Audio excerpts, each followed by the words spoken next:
Is Money in the Bank a problem for Naomi? Because that's what our first topic is on SmackDown Hot Takes, where I take your thoughts, your opinions, your hot takes from the previous episode of SmackDown, Raw, and or PLEs, including Night of Champions tonight. So there will be hot takes tomorrow. All right, so let's talk about this Money in the Bank and proceed with caution, Naomi, because I love Naomi. I love her. She's one of my favorite characters right now. But as Donatello Leonardo says, I'm glad that Naomi has gotten her push. But I wish her character was less cowardly and more dangerous when it comes to her interactions with Jade. Also, the Money in the Bank run is quickly turning into Tiff and Priest. Why would a heel try to cash in and make it a triple threat match while both girls are still on their feet and able to wrestle instead of waiting for one of them to be knocked out to lose the match? And then Real Kayfabe says the briefcase is killing the aura Naomi built up with her heel persona.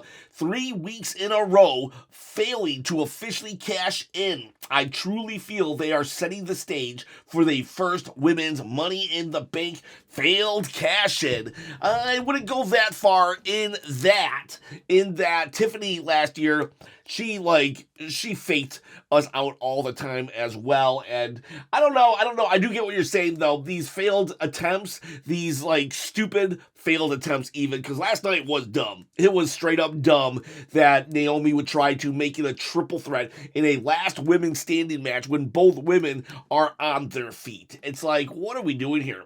I understand the pop that comes with attempted cash-in because, oh my gosh, is it going to happen? But each week, 3 weeks in a row, it's diminishing returns, and all you're doing is make Naomi, I don't know, look like a failure. Yeah, maybe not a failure in that she's losing every single time, but it's still kind of a failure. It's like micro failures, and they add up. Damian Priest, all the time. Oh, I'm going to cash it in, Mr. Senior in the Bank. And then he doesn't. Yes, he had that huge pop and that huge, awesome cash-in on Drew McIntyre at WrestleMania. And Tiffany had an awesome one as well with Nia Jax earlier in this year. But I wonder how much more awesome it would have been if we just stopped kind of thinking that every single moment it was going to happen. I think it would be kind of cool, actually, if suddenly Naomi just didn't bring it anymore. Maybe someone addresses it. Hey, where's your Money in the Bank? Where's your Money in the Bank briefcase? And she's like, what are you talking about? What are you talking about? She's a crazy character. She can do it. She can say something like, oh, I sold it for 3 magic beans even. Who cares what she says she did with it? But in reality, she has it in the back. Imagine if we don't see the Money in the Bank for 6 months, and then suddenly she comes running out with it one day, and the place would explode. Her character could be built on the character that she was building before she won Money in the Bank, because right now, she's only Miss Money in the Bank. She was a solid character before, and that's what happened to Tiffany, too. Tiffany Stratton almost lost who she was when she held the Money in the Bank briefcase, and I don't want that to happen to Naomi, because she's so good. She's so good. So imagine Naomi she's not holding the briefcase, and then 6 months later, she just comes, runs in, cashes in, and then she tells us on the microphone a week later, ha ha ha, you morons, I didn't trade it for 3 magic beans, I had it the whole time, it was in the back, I just waited, I plotted, I schemed, and now here I am, no longer Miss Money in the Bank, but you're world champion, and I'm amazing, and you're not. I told you all to proceed with caution, and you all slept on me, and here I am. Less is more. Less Money in the Bank for Naomi, so when she does cash in, it's a moment. But maybe more Money in the Bank for you, because if you want to win and become Mr. or Mrs. Money in the Bank, all you got to do is comment below. I'm going to give this away, or you can win a belt. I have belts I'm giving away, and a Money in the Bank briefcase I'm going to give away. All you got to do is comment below. You got to subscribe to the channel, hit that bell, ding, ding, ding, notification, and don't forget the thumbs up. We don't want you to forget the thumbs up. Please give it a thumbs up. I need thumbs up. Wow, you talked a lot today. I've got thoughts too. You just never let me really say. All you say is do a thumbs up. What if I want to do hot takes? Viewers out there, if you want the thumb to do hot takes, Okay, anyways, just give a thumbs up. I'm going to 20,000 subscribers. I'm going to give a belt or a briefcase away on my quest to quit my day job and produce wrestling content full-time, baby. All right, now, next hot take. Boy V3, after that apology, Punk isn't Kendrick, he's J. Cole. I'll be honest with you, I don't know what that means. Some of the references were over my head. I'm not really big into hip-hop culture, so I have no idea. I don't know if you're insulting CM Punk or not right here. Damian King, I wish we could see the footage of the camel incident. Lots of face emojis crying, like happy laughing. So I guess there was technical difficulties. The rumor abound is that there was a camel that chewed through the cables.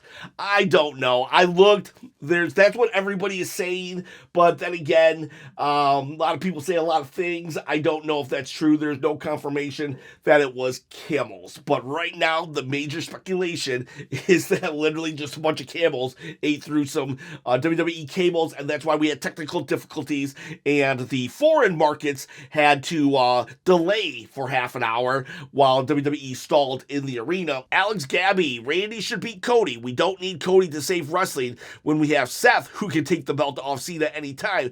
Maybe even the last day John appears, Randy and Cena would be a lot bigger of a feud, so we can have to see John face someone more than once. I'd rather it be Randy than Cody.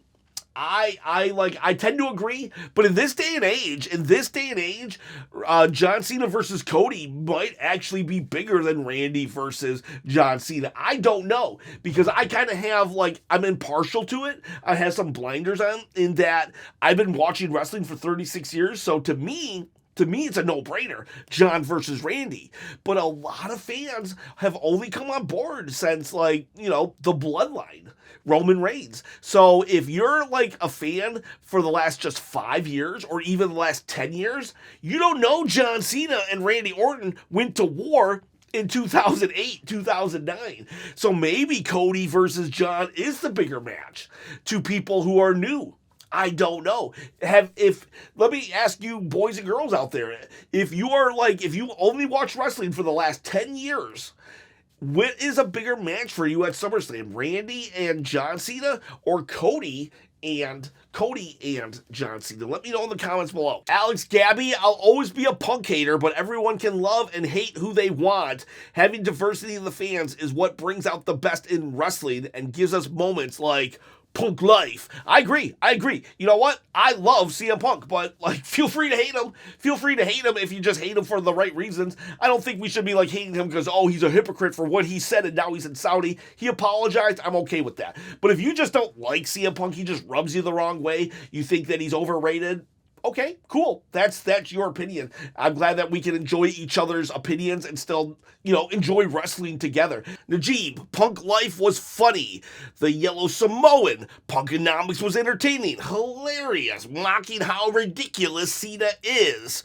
Well, to be fair, maybe Cena was, because I don't think he's really breaking out Thuganomics a lot. However, I loved Thuganomics. I wouldn't mind one more appearance of John Cena being the doctor. Roman Reigns, Thuganomics is my favorite Cena theme. Man, it felt amazing. Got chills. I agree. I was like, wait, what? Wait, what? When I saw it, when I heard that, and then I saw Punk coming out decked out like the doctor, oh man, that brought me back.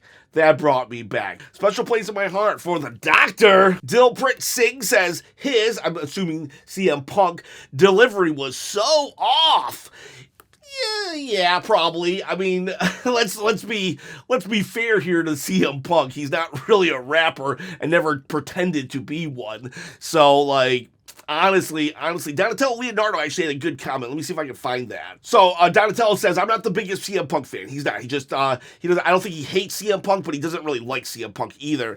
And he says, what he did tonight was truly world class. Yeah, sure, John and the Raiders probably wrote his promo and his lines for him, but as someone who has made music and played it live before, so I guess we're learning some lore from one of our viewers, is a musician, says the fact that that he remembered every single word with likely not having written the lines himself or having weeks to memorize them is actually impressive. Yeah, that is impressive. It would be one thing if that promo was like, it had been 30 seconds, but he went on and on. That was like 8 minutes? That was like an 8-minute promo. We were all impressed that John Cena, a professional actor at this point, had learned so many lines of the CM Punk pipe bomb from last week that we were like, wow, beat for beat. But what about CM Punk?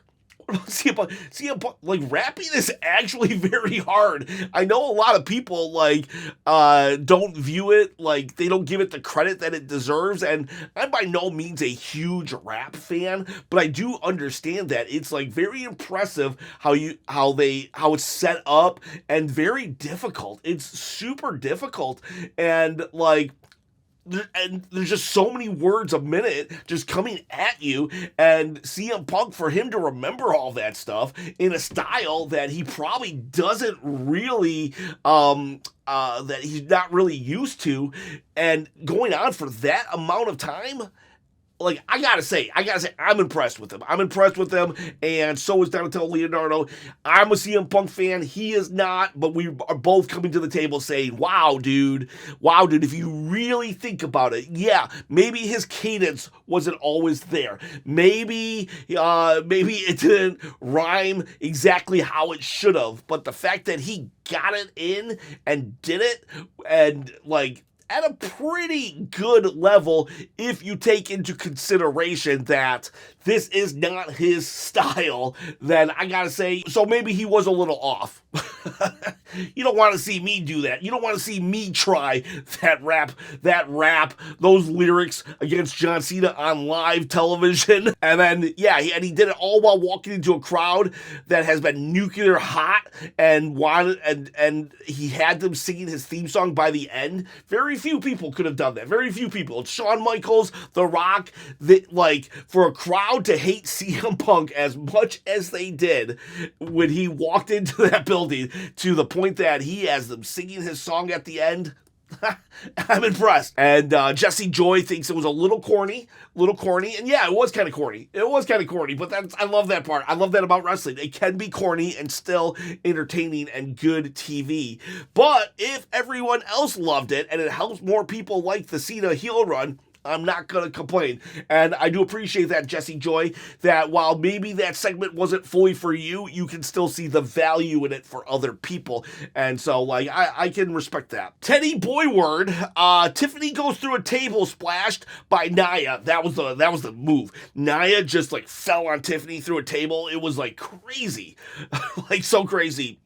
Up by a 10 count, Cena puts Punk through a table, out cold for 10 minutes. That's a valid criticism, honestly. If we're gonna make the table the end-all be-all for John Cena, and then 1 week later basically no sell it, in that you can get up in 5 seconds after that Nia splash. That Nia splash itself should have maybe ended the match. She just, like, fell dead weight onto Tiffany, flattened her. It was like, whoa. But yeah, if you're gonna treat the table spot like a 10-minute knockout 1 week, you probably just shouldn't do a table spot for about a month so we can forget all about that pipe bomb. And that pipe bomb is the center of this feud, the center of the major angle in WWE right now. So yeah, we're all focused on the fact that CM Punk was out for 10 minutes on one AA through a table, but Tiffany, she can just straight up get up, and there was a bunch of table shots, actually. So, like, if you're gonna treat the table like the end-all be-all, then the following week you gotta do it too. So that's a valid criticism. Non-Cyclist Pro, that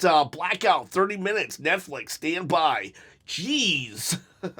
Yeah, I mean, if I was watching live, I probably would have been annoyed. Brandy Rhodes, I don't know if this is a hot take or not, but I loved this SmackDown. I'd put it in the top 3 of the year so far, in my opinion. Also super happy for Julia. She put in a lot of work and deserved some gold. Yeah, it was a good SmackDown. I think the reason why I was so tired was because, like, I think it's just because I had to work. I think I just been working a lot, and I was just tired from outside factors, and 3 hours is just a really long show. It was a good SmackDown.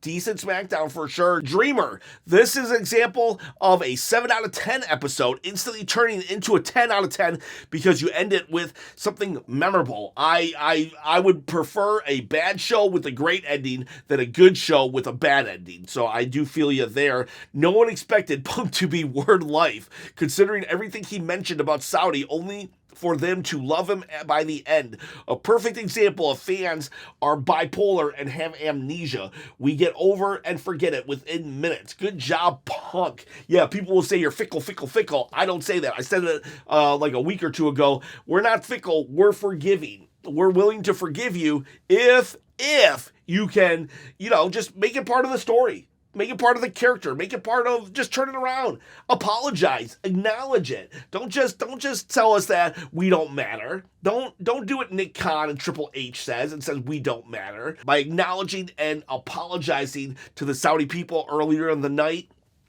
that was key. That was key to all this. Plus, it was just entertaining those all get out. Raphael at air. I won't forgive the disrespect being given to the SmackDown Tag Team division. They are so stacked in talent, they could form their own wrestling brand and dog walk the entire WWE roster and ratings. You know what I mean?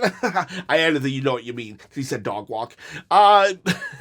Yeah, it's like... I don't know what we're doing. Are we just building to a lumberjack match? Is it a gauntlet match? What are we doing?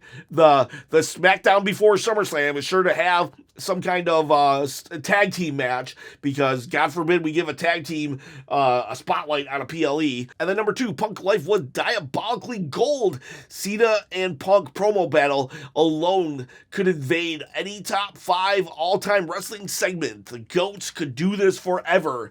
I'm definitely going to miss this feud when it's over. When John Cena has to go back to fighting Cody Rhodes, I really hope Cody steps up his game.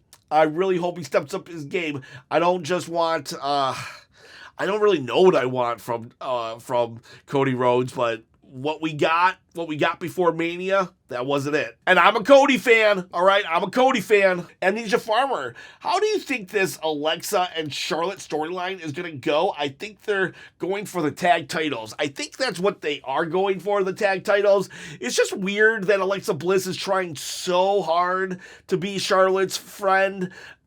I don't know. I wish there was some other motivation than I just want to be your friend because you were nice to me. Because that's all we got. That's all we got why Alexa is trying so hard. You were nice to me. Rose Gold J. At the moment, SmackDown has become the AEW Collision. Why am I watching this? All right, so now that I'm a AEW fanboy, no making fun of AEW on this channel, but no, I get what you're saying. It's kind of like the B show. It's the B show. Well, SmackDown historically has been the B show, but I don't think that WWE considers it the B show anymore. I think they consider themselves having 2 A shows because, I mean, heck, you had all the big stars here. All the big stars were here. So, I don't know. I think SmackDown was fine.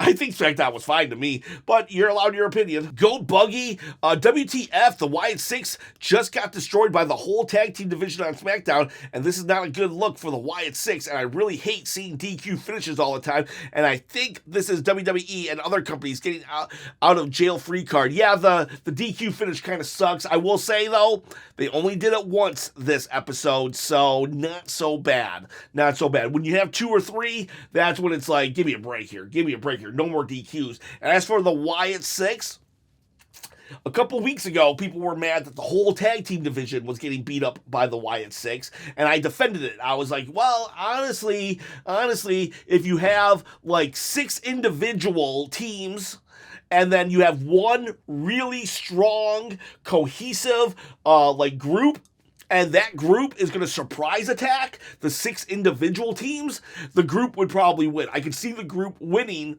if their tactics were all on the same page and it was a surprise attack. However, here you could see the tag teams were kind of on the same page and they knew that the Wyatts were there. So it actually makes sense in the confines of actually battle tactics. Negligence, Jade should win Queen of the Ring, beat Tiffany at SummerSlam, and then Naomi cashes in, furthering the story with her and Jade, possibly even Bianca.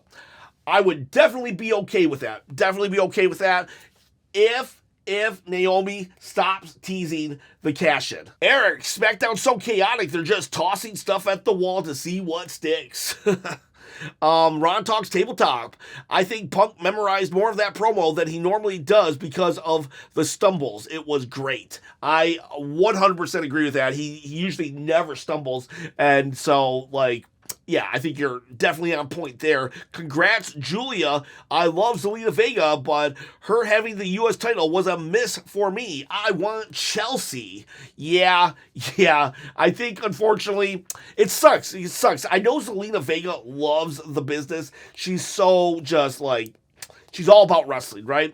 I wish her title reign could have been stronger. I really wish it could have been, because it would just be cool if somebody who appreciated wrestling as much as she does had a strong title reign. And, oh well, I guess it's time to see what Julia can do. TTJC, the Booker man, they better let Ron Killings, R-Truth, not Ron Talks Tabletop, beat Aleister Black when they face off. Don't kill Ron's momentum.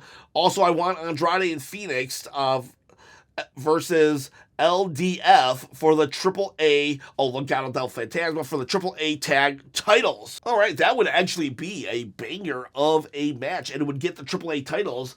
It would get the AAA titles some spotlight, and then, but will Ron beat Aleister Black?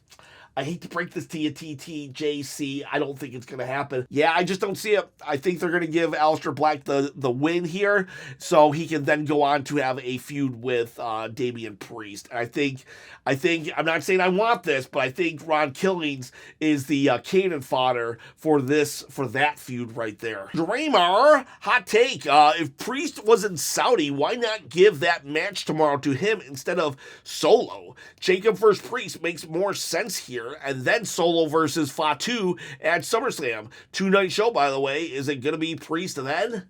That's actually valid. I mean, Priest even said he was coming for the title. Why not? Or Priest versus Jacob Fatu, and then I just said I hated DQ finishes, but maybe we could have had one, and it was Solo Sikoa. Got involved, and that's why we go to SummerSlam for those guys. And then he also says, lastly, Orton needs to lose, and he needs to go full heel afterward, but will the fans continue to sing his song after the turn? That's a big problem. Yeah, the fans will continue to sing. At this point, the fans just want to sing. I don't think they really like Seth Rollins that much until his song starts playing. So, yeah, it sucks, but they're definitely not going to get rid of Randy's song. It's too attached to him. Jimbo Slice, hear me out. Seth tries to cash in during Punk vs. Cena and pull off another heist, referring to Roman and Brock Lesnar, WrestleMania 33, I think, 32? Or was it 31? I can't remember. It was 31, 32, 33 into a triple threat. Oh, Roman returns to stop him. Cena ends up winning. Roman and Cena face off because we know that match has got to happen one last time. And I do think Roman and John Cena actually fought at SummerSlam like 3 years ago, so, or maybe 2 years ago. So, like, we repeat that, but nah, because Cena's going to have to face the King of the Ring at SummerSlam. Unless we do night one, John Cena versus Roman. Night 2, winner of that fights for the winner of the King of the Ring. That'd be kind of cool. David, 1400. Night of Champion only has 2 title matches. It's so dumb. Just call it King and Queen of the Ring like they did last year. 100% agree. Or create a new name like Royalty and Riyadh. Royalty and Riyadh actually does sound kind of cool, but the internet would just like melt, their faces would melt, but I kind of like that name. That is a good name, actually. Very catchy. But yeah, or just King and Queen of the Ring. Like It's right there. It's OTW. Thank God for CM Punk's promo. The rest of the show was mid for the most part. I thought it was above mid, but okay. Ahmed Ryan. I want Solo to have a shock title change tomorrow, as he deserves one. They can still protect Jacob by interference of JC Mateo. Hate that name. And the debut of Hikuleo. Solo deserves a title reign, and Jacob can reign it at SummerSlam, or regain it at SummerSlam, or Jacob just goes on to bigger, better things. We all know Jacob is destined for the main event. Maybe it's a little too early, though. Maybe it's a little too early, but I definitely wouldn't mind Solo Sikoa winning the U.S. title. It seems like, honestly, I'm more entertained by Solo right now than I am Jacob, to tell you the truth. And then Ahmed says, the fact that SmackDown before Night of Champions has more championship matches than the actual Night of Champions is crazy. Yes. Yes. I already said this in a video, but back in my day, every championship was defended, and now it's the Night of Champion weekend? Come on, lame sauce. They should all be either have royalty in Riyadh or just have it not Night of Champions. Defend all your titles or don't. King and Queen of the Ring, you should just named it that. Anyways, boys and girls, we're going to do hot takes tomorrow. We're going to live stream. We're going to do reviews. We're going to go to Raw. We're going to do all that and just keep on going. I'm very tired. Had to wake up very early to get this video out, but you know what? No complaints. I love wrestling, and I love all of you beautiful people out there. I'll see you for royalty in Riyadh in a couple hours. See you, bye.